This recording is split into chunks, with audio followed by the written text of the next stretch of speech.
শ্রমিকদের অধিকার আদায়ের দিন আজ।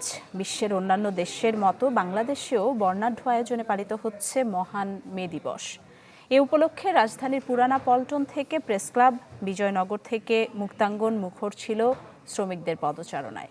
দাবি তোলেন শ্রমিক অধিকার সহ ন্যূনতম মজুরি বাড়ানোর।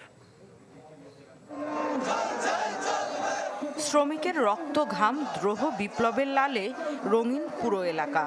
স্লোগানে মিছিলে মুখর জাতীয় প্রেস ক্লাব থেকে পুরানা পল্টন, বিজয়নগর থেকে মুক্তাঙ্গন। ইমারত নির্মাণ, পোশাক কারখানা, ইটভাটা, হোটেল, রেস্টুরেন্ট, ছাপাখানা এমন নানা খাতের শ্রমিকরা দলে দলে যোগ দেন এই উদযাপনের মিছিলে। কারো চাও মাতৃত্বকালীন ছুটি বৃদ্ধি, কারোর আবার ট্রেড ইউনিয়নের অধিকার। কেউ চান নিয়মিত বেতন ভাতা, কারোর দরকার ন্যূনতম মজুরি বৃদ্ধি। এমন দাবি দেওয়া ঘুরে ফিরে সবার কণ্ঠে। আমাদের দাবি যে আমাদের মাতৃত্বকালীন ছুটি 6 মাস দেওয়া হোক।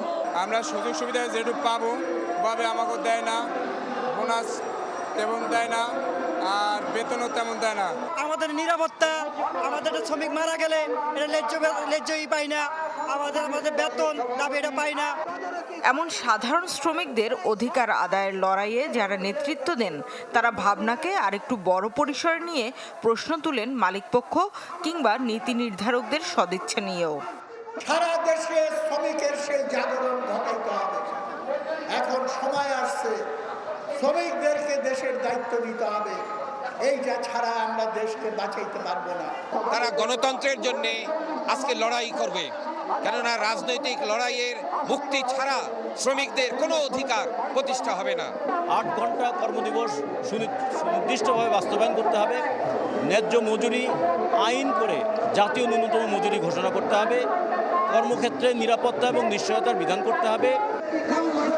বছর ঘুরে বারবার ফিরে আসা এই মে দিবসের ডাক সত্যিকার অর্থেই কোনোদিন পূরণ হবে কিনা সেই সংশয় শ্রমিকদের মনে। শামিমা সুলতানা, চ্যানেল 24, ঢাকা।